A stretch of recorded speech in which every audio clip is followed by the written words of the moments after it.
Finally Australian premium solar का quarter result आ चुका है। तो सबसे पहले बता दूं, ग्रीन एनर्जी सेक्टर के स्टॉक्स है, काफ़ी ट्रेंडिंग स्टॉक्स है और काफ़ी इंटरेस्टिंग भी है। तो 13 फरवरी को क्वार्टर रिजल्ट आ चुका है। तो चलिए सबसे पहले यहाँ पे चेक करते हैं लेटेस्ट क्वार्टर का सेल्स। तो लेटेस्ट क्वार्टर का सेल्स है 121 करोड़ और प्रीवियस क्वार्टर का सेल्स है 81 करोड़।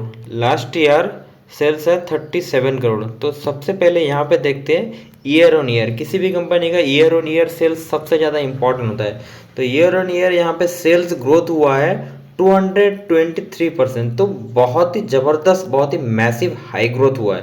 देखो किसी भी कंपनी का एक decent year on year growth मान सकते हैं 20 to 30%। ठीक है, एक साफ साफ बता दो, मिनिमम 20 to 30%। यहाँ पे सोचो ग्रीन एनर्जी सेक्टर के स्टॉक्स 223%, तो काफ़ी इंटरेस्टिंग ग्रोथ हुआ है। और यहाँ पे चलो क्वार्टर ऑन क्वार्टर भी देखते हैं। तो क्वार्टर ऑन क्वार्टर देखेंगे भी, यहाँ पे लगभग कितना ग्रोथ हुआ है, 48% से ग्रोथ हुआ है। ठीक है, 48 यानी कि ईयर ऑन ईयर हो गया 223 और साथ में क्वार्टर ऑन क्वार्टर 48% से ग्रोथ हुआ है। तो काफ़ी इंटरेस्टिंग सेल्स ग्रोथ हुआ है। चलिए आगे बढ़ते हैं। इसके बाद में देखते हैं यहाँ पे नेट प्रॉफिट। किसी भी कंपनी का सेल्स ग्रोथ कितना भी हो, अगर नेट प्रॉफिट होगा तो उसके हिसाब से शेयर प्राइस ऊपर जाता है। चलिए यहाँ पे आगे बढ़ते हैं। तो नेट प्रॉफिट देखते हैं, लेटेस्ट क्वार्टर 11 करोड़ और प्रीवियस क्वार्टर 6.5 करोड़। तो यहाँ पे एक चीज़ क्या देखेंगे कि quarter on quarter net profit हुआ है 73%। मैं ईयर ऑन ईयर की बात नहीं कर रहा हूँ, क्वार्टर ऑन क्वार्टर। ठीक है, 73%। मैंने कैलकुलेशन किया हूँ, आप भी कैलकुलेशन कर लीजिएगा। और उसके बाद में आगे बढ़ते हैं कि यहाँ पे लास्ट ईयर देखते हैं। लास्ट ईयर का यहाँ पर प्रॉफिट था 1.1 करोड़ 54 लाख। तो यहाँ पे चलिए ईयर ऑन ईयर देखते हैं। Year on year 638%। तो बहुत ही ज़बरदस्त ग्रोथ हुआ है। तो मतलब मैं तो सोचा भी नहीं था कि इतना छोटा कंपनी में और Q3 का मैक्सिमम क्वार्टर रिजल्ट बहुत ही ख़राब आया। तो उसके हिसाब से ऑस्ट्रेलियन प्रीमियम का मैंने तो एक्सपेक्टेशन भी नहीं किया था, इतना एक्सपेक्टेशन से मतलब बाहर ज़बरदस्त ग्रोथ आया। तो इसका मतलब क्या बाय कर लो? नहीं नहीं, बिल्कुल भी नहीं। आप पूरा वीडियो को पूरा एंड तक देखिएगा, नहीं तो फिर आप कन्फ्यूजन में फंस जाएंगे। अभी इंडिया का ओवरऑल मार्केट जो है ना, वो गिरावट का एक ट्रेंड चल रहा है। कितना भी अच्छा रिजल्ट आ जाए, ठीक है, वहाँ पे गिरावट होता है। हो सकता है कि कुछ टाइम में अभी रिजल्ट आ गया तो अभी आप 14 फरवरी को हो तो शायद हो सकता है कि कुछ अच्छा रिटर्न दे दे, लेकिन कब रिटर्न दे दे? अगर ओवरऑल मार्केट ट्रेंड हाई रहे तो रिटर्न दे सकता है। मतलब अगर ASM स्टेज में नहीं है, वो भी चेक कर लूँगा, तो फिर हो सकता है कि मतलब 5% या 10% रिटर्न दे दे। चलिए यहाँ पे आगे बढ़ते हैं। तो हो गया, सेल्स ग्रोथ अच्छा है ईयर ऑन ईयर और क्वार्टर ऑन क्वार्टर भी सेल्स ग्रोथ यहाँ पे बहुत अच्छा है। और साथ में profit growth year on year 638% और क्वार्टर ऑन क्वार्टर 73%। चलिए उसके बाद में EPS यानी कि अर्निंग पर शेयर, यानी कि अगर एक क्वार्टर एक स्टॉक्स आप खरीदते हैं, यानी कि एक शेयर आप खरीदते हैं, तो यहाँ पे अभी लेटेस्ट क्वार्टर में वो कमा के कितना देता है, 5 रुपीज़ 75 पैसा। चलिए EPS देखते हैं। और प्रीवियस क्वार्टर में था 3 रुपीज़ 32 पैसा। तो यहाँ पे एक चीज़ देखेंगे कि क्वार्टर ऑन क्वार्टर भी EPS अच्छा खासा ग्रोथ हुआ है, मतलब 70-80% ग्रोथ हुआ है। और उसके बाद में लास्ट ईयर देखेंगे 1.1 रुपीज़ 6 पैसा 06 पैसा। तो ईयर ऑन ईयर देखते हैं 442% से EPS ग्रोथ हुआ है। तो बहुत ही अच्छा मैसिव ग्रोथ हुआ है। तो इसका मतलब क्या बाय कर ले? बिल्कुल भी नहीं। क्यों मैं बता रहा हूँ। यहाँ पे अभी स्टॉक भी है ना 158, यही दिक्कत है भाई। अभी के टाइम में एक से एक धुरंधर स्टॉक्स गिर रहा है, अच्छे अच्छे स्टॉक्स गिर रहा है। क्यों गिर रहा है? उसका क्वार्टर रिजल्ट भी अच्छा खासा आया, क्योंकि उसका पी बहुत ही हाई हो चुका था। उसमें से ऑस्ट्रेलियन प्रीमियम सोलर का नाम ही प्रीमियम है और इसका पी भी काफ़ी हाई प्रीमियम है। देखो अभी इस स्टॉक्स आपको रेडर में रखना चाहिए, ठीक है ना। मैं मान सकता हूँ कि फ्यूचर ग्रोथ हो सकता है। देखो छोटा कंपनी है, तो छोटा कंपनी में क्या होता है, हमेशा रिस्क बना हुआ रहता है। जो बड़े बड़े कंपनी रहता है ना, वो बड़ा कंपनी छोटा कंपनी, जैसे कि शार्क जो होता है ना, वो छोटे छोटे मच्छी को निगल सकता है। तो ऐसी चीज़ है जो बड़े कंपनी है ना, तो बुरे टाइम में क्या होता है, बड़े कंपनी बुरा टाइम में वो अपने आप को सर्वाइव कर लेते हैं, लेकिन छोटे कंपनी क्या होता है, जैसे ही कोई बुरा टाइम आता है ना तो उतना ज़्यादा सर्वाइव नहीं कर पाता है। तो इसके लिए मैं आपके साथ अभी डिटेल शेयर करूंगा, कंपनी का कर्जा कितना है, रिजर्व कितना है, कैश फ्लो क्या है और प्रोमोटर होल्डिंग क्या है, डिटेल वगैरह चर्चा करेंगे, यानी कि पॉजिटिव पॉइंट और नेगेटिव पॉइंट के बारे में चर्चा करेंगे। चलिए यहाँ पे आगे बढ़ते हैं।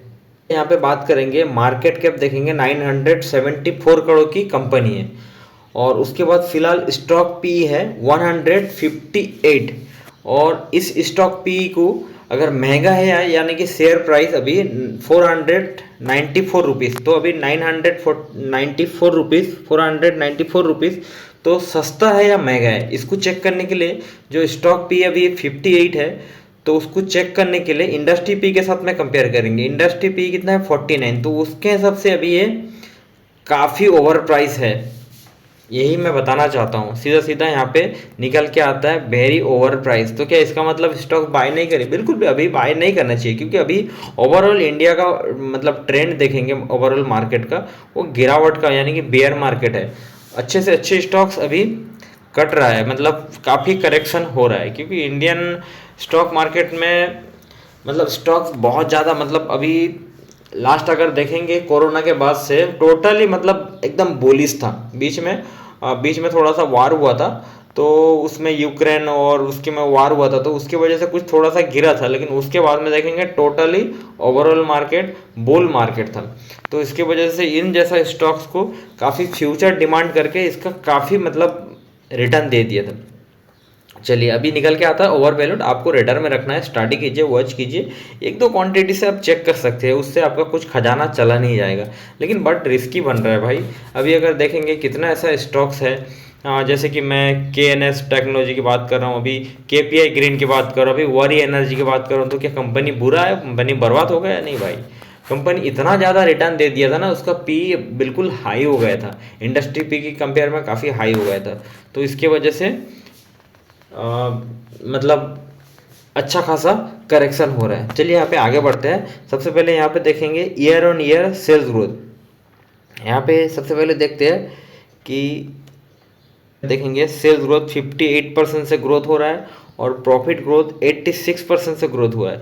किसी भी एक अच्छे कंपनी का निशानी ये होता है year on year sales growth plus profit growth बहुत अच्छा हो। और साथ में अभी इसका ऑपरेटिंग प्रॉफिट मार्जिन देखते हैं, ऑपरेटिंग प्रॉफिट मार्जिन 6.24, तो यहाँ पे थोड़ा सा मुझे यहाँ पे नेगेटिव पॉइंट लगा। अगर ऑपरेटिंग प्रॉफिट मार्जिन मिनिमम 10% से लेकर 15% या फिर 20% होता तो एक बहुत अच्छा मान सकते थे। तो यहाँ पे क्या है, कंपटीशन, छोटा कंपनी है, तो उसके हिसाब से क्या होता है, कहीं इसके कंपेयर में कहीं सारा बड़े बड़े कंपनी है, तो उसको कंपटीशन के चक्कर में यहाँ पे ऑपरेटिंग प्रॉफिट मार्जिन यानी कि लो हो जाता है। मतलब एक बात समझिए, यहाँ पे 100 रुपये की चीज़ अगर वहाँ पे वो सेल कर रहा है ना, तो वहाँ पे वो सिर्फ क्या होता है 6% से प्रॉफिट कमा रहा है। तो सोचिए कितना लो मार्जिन है, ठीक है ना। लो मार्जिन किसी भी कंपनी इसके लिए मेंटेन करते हैं, क्योंकि उसको कंपटीशन का सामना करना पड़ता है, तभी जाके कोई ऑर्डर मिलता है, तभी जाके कोई कॉन्ट्रैक्ट ऑर्डर मिलता है। नहीं तो वो अगर मार्जिन हाई रखेगा तो उसको क्या है, किसी भी टाइप का ऑर्डर नहीं मिलेगा। तो कंपनी का यहाँ पे थोड़ा सा मुझे नेगेटिव पॉइंट लगा। चलिए उसके बाद में आगे बढ़ते हैं, सीधा सीधा वीडियो को ज़्यादा लंबा नहीं करता हूँ। अभी कंपनी का कर्जा देखते हैं, कर्जा है लगभग 8 करोड़, तो इतना ज़्यादा मुझे कर्जा नहीं लगा। कर्जा अगर रेशो में देखेंगे 0.11, तो यहाँ पे अगर 1 से बिलो है, यानी कि अगर 1.00 होता तो थोड़ा इसको ज़्यादा मान सकते थे, बट यहाँ पे कर्जा ना के बराबर है। और उसके कंपेयर में अगर रिजर्व देखेंगे तो रिजर्व अच्छा खासा है 52 करोड़। चलिए आगे बढ़ते हैं, और यहाँ पे सबसे इंटरेस्टिंग है 26% का करेक्शन हो चुका है। तो मुझे ऐसा लगता है कि आगे अगर इस तरीके का ओवरऑल मार्केट गिरावट रहे तो और भी ज़्यादा गिर सकता है। हो सकता है कि अभी 1-2 दिन रिटर्न दे दे, तो उसके बाद में हो सकता है कि और 15%, 20% या 30% गिर जाए, तो थोड़ा गिर जाएगा तो स्टॉक पी थोड़ा करेक्शन हो जाएगा। नहीं तो इतना भाई हाई पी में भाई मैं तो इन्वेस्ट करने के लिए मतलब बिल्कुल भी दूर रहूँगा। अगर मैं इस हाई पी में भी अभी इन्वेस्ट करने जाऊँगा तो एक सट्टाबाजी हो जाएगा। मुझे साफ साफ दिखाई दे रहा है कि भाई छोटा कंपनी है, ठीक है, अभी क्वार्टर रिजल्ट अच्छा आ गया है, लेकिन इससे ज़्यादा मुझे उड़ने की ज़रूरत नहीं है, क्योंकि मैं अगर जैसे ही इन्वेस्ट करूँगा मुझे पता है कि 1-2 दिन रिटर्न दे देगा, उसके बाद में तुरंत लोअर सर्किट लग सकता है। तो ये है स्टॉक मार्केट का फंडा। कंपनी सबसे ज़्यादा इंपॉर्टेंट होता है शेयर होल्डिंग पैटर्न। तो यहाँ पे प्रोमोटर देखेंगे पहले से ही, मतलब 2024 से, मार्च 2024 से यहाँ पे वही 73.64% का होल्डिंग बना के रखे हैं। तो अगर 50% से ऊपर है तो इसको अच्छा मान सकते हैं। तो यहाँ पे शेयर होल्डिंग पैटर्न का कंपनी के ऊपर अच्छा खासा भरोसा है। उसके बाद में यहाँ पे एफआई देखते हैं। एफआई यहाँ पे पहले यहाँ पे ज़्यादा था, तो यहाँ पे एक इम्पॉर्टेंट पॉइंट ध्यान देने वाली बात है, 1.42% था। तो अभी सितंबर में थोड़ा सा शेयर होल्डिंग पैटर्न एफआई का थोड़ा कम कर लिए। और उसके बाद में डीआई देखेंगे। डीआई भी पहले 3.44% था, तो डीआई भी काफ़ी ज़्यादा ट्रिम कर लिया, मतलब कम कर लिए। तो यहाँ पे मुझे एक अच्छा खासा नेगेटिव पॉइंट लगा। बिल्कुल मुझे ये बिल्कुल भी अच्छा नहीं लगा। अगर 1% के ऊपर होता, अगर 1% तक होता तो मैं इसको अच्छा मान सकता था। बट चलो ओवरऑल अगर ये बात बता दूँ कि कहीं ना कहीं मतलब कुछ तो हिस्सादारी यहाँ पे रखे हैं, यानी कि थोड़ा बहुत भी भरोसा है। बट एक बहुत ही छोटा कंपनी है देखेंगे। और इस कंपनी का थोड़ा कामकाज शेयर कर लेते हैं। का काम देखेंगे। इनकॉर्पोरेटेड इन 2013 में इनकॉर्पोरेटेड हुआ था। और Australian premium solar limited manufacturers monocrystalline and polycrystalline, यानी कि monocrystalline polycrystalline solar module and provides, यानी कि मैन्युफैक्चरिंग का काम है समझ लीजिए। और उसके अलावा साथ साथ यहाँ पे देख सकते हैं provides engineering procurement and construction, यानी कि शॉर्ट में बोल सकते हैं ईपीसी, यानी कि मैन्युफैक्चरिंग का भी काम है, साथ में इंस्टॉलेशन का भी कामकाज इस कंपनी कॉन्ट्रैक्ट लेती है। मतलब अच्छा है कि एक साथ में दोनों काम हो जाए। तो इसकी वजह से इस कंपनी धीरे धीरे आगे बढ़ रहा है, क्योंकि इस कंपनी का अभी क्वार्टर रिजल्ट काफ़ी अच्छा है। तो इससे अंदाज़ा लग सकता है कि कंपनी के पास कामकाज में कोई दिक्कत नहीं है। और यहाँ पे देखिए रेसिडेंशियल, एग्रीकल्चर और कॉमर्शियल एप्लीकेशंस, तो ठीक है, ग्रीन एनर्जी सेक्टर के स्टॉक्स है। तो मुझे ऐसा लगता है कि अगर इस कंपनी में 3 से 5 साल तक कोई होल्ड करते हैं तो उसको मुझे यहाँ पे अच्छा खासा रिटर्न मिल सकता है। ठीक है, तो आप इस स्टॉक्स को रेडर में रखिए, स्टडी कीजिए, वॉच कीजिए। और जैसे जैसे स्टॉक्स गिरता है तो वहाँ पे थोड़ा थोड़ा क्वांटिटी ऐड ऑन करते रहिए। किसी भी स्टॉक्स में एक साथ में बल्क में खरीदना नहीं चाहिए, बिल्कुल भी खरीदना नहीं चाहिए। मैं भी एक टाइम में गलती किया था। तो यहाँ पे क्या होता है कि थोड़ा गिरता है, 15% गिरता है, थोड़ा सा खरीद लीजिए। और 15% गिरता है तो थोड़ा खरीद लीजिए। देखो क्योंकि इसका पी हाई है, क्योंकि अगर यहाँ से ऊपर जाता है तो आप थोड़ा एंजॉय कीजिए ना, थोड़ा सा प्रॉफिट बुक कीजिए, उस पैसे को थोड़ा सा खर्च कीजिए। लेकिन भाई जैसे जैसे गिरावट होगा ना, तो उस गिरावट में आप खरीदने मतलब सीख जाइए। आपके पास नॉलेज होगा तभी जाके आप खरीदिएगा। जैसे कि केपीआई ग्रीन एनर्जी में क्या हुआ था स्टॉक्स 50% 60% गिर रहा था। तो उसके बाद वहाँ पे लगा कि रिटेल इन्वेस्टर या हम जैसे, आप जैसे, ऐसा लगा कि कंपनी में कुछ दिक्कत आ गया, प्रॉब्लम आ गया। और उसके बाद में वहाँ पे क्या किया, प्रोमोटर और स्मार्ट इन्वेस्टर ने वहाँ पे कहीं स्टॉक्स बाय किए थे। आप अगर न्यूज़ में जाके देखेंगे और डेटा में देखेंगे, केपीआई ग्रीन एनर्जी की बात कर रहा हूँ, तो वहाँ से फिर क्या हुआ था 40 50 60% तो वहाँ से रिटर्न दिया था। तो अच्छे फंडामेंटल स्टॉक्स में क्या होता है, जैसी ओवरऑल ट्रेंड अगर थोड़ा सा अच्छा आ जाता है थोड़ा, तो वहाँ से उस स्टॉक्स रिटर्न देना स्टार्ट कर देते हैं। तो हमेशा स्टॉक्स का प्राइस सस्ता है या महंगा है आपको चेक करने आना चाहिए, यानी कि आपको फंडामेंटल एनालिसिस करना चाहिए। आप अगर शॉर्ट टर्म में करेंगे तो फंडामेंटल इतना ज़्यादा मैटर नहीं करता है, बट आप अगर 3 साल 5 साल के लिए होल्ड करना चाहते हैं तो आपको फंडामेंटल बहुत ज़्यादा इंपॉर्टेंट होता है। Thank you so much watching this video. अगर आपको मेरा वीडियो अच्छा लगा तो सब्सक्राइब कीजिए, नहीं तो कोई बात नहीं। Thank you so much. And अगर मैंने कुछ बोलने में मिस्टेक किया हो सो सॉरी, और कमेंट्स करके बता सकती है, आखिर मैं भी इंसान हूँ। Thank you so much watching this video.